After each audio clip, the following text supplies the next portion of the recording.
few more Indian fans. They're trickling out now, all heading home.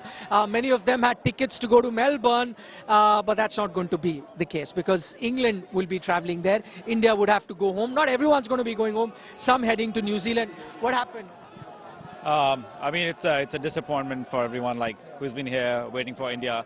We're expecting them to win, of course. We have Bharat Army everywhere. We have big support here, but unfortunately conditions have not been the way they should have been. Few things I think the team has to change, from discipline being one of the things.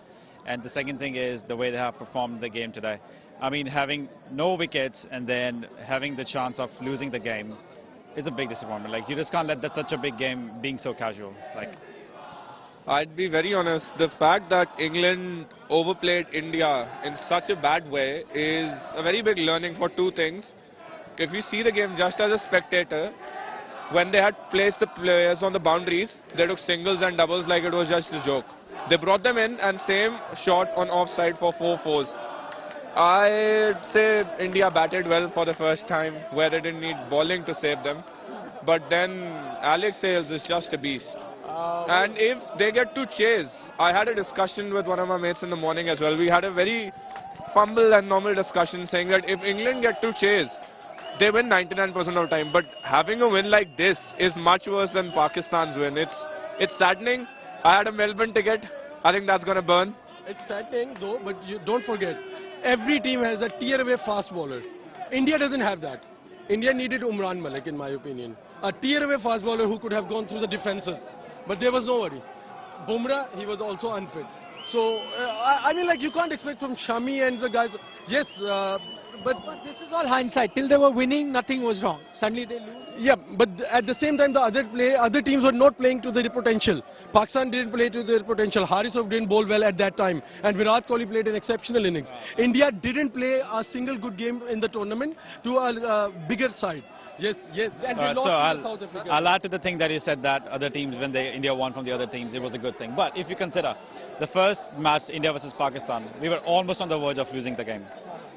It was just like, you would say it was our luck that we won the game somehow. Okay. Second match, when we had, just consider India versus Bangladesh. Bangladesh, Das was batting so good.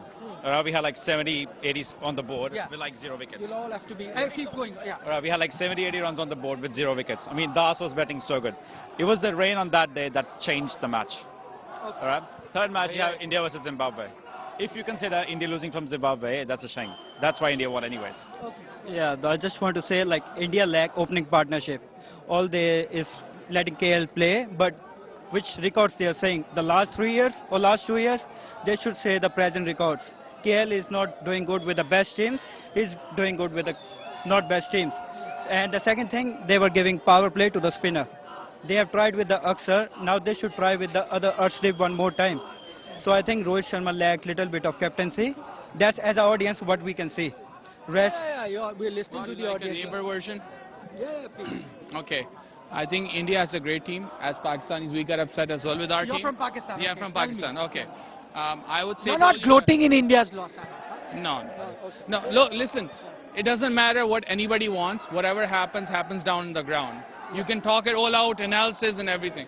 But I think the way you guys supported Virat Kohli through this, support your team. You guys didn't have Jadeja. You didn't have Bumrah. So obviously your bowling was weak. Yes, maybe an introspection is required.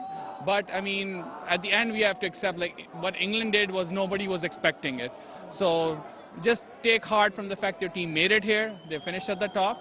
And then carry on. This is not the end of the world. I know we are so passionate, all of us. Like when we came in from Canada, a bunch of my friends there and us, Pakistan was out. Yes. They were out from the Zimbabwe game had happened, and we're like, okay, you know what? We're going to just enjoy Australia and the games. Yeah. Miraculous things happen, they happen, but just. You know. At the end of the day, it's a sport, right? So things happen, you do well sometime, you don't do well sometime. But the Indian fans, you heard from them as well, they have the right to be disappointed too because they support their team. And, you know, it's not always winning or losing, it's probably the kind of performance which has really disheartened the Indian fans. You heard from them. Pakistani fan as well? No, I have already. Okay. I have, yes, I have. I have interviewed English, Pakistani, Indian fans plenty. Game today was very defensive, and I think that has been what's going on within the Indian team. I think if they would have utilized their power plays better, I think they would have done well. And the bowling got a bit exposed as well, so I was a bit disappointed looking at how they bowled today as well. I agree with the power play factor. Any game that we've had, the only good power play we've had is against Zimbabwe. Like, there is no good power play. All power plays are just around 30-36 margins, which is nothing. England had what? I think 61 runs in the power play? That's a joke. Chasing 170 and 6 over 61. You have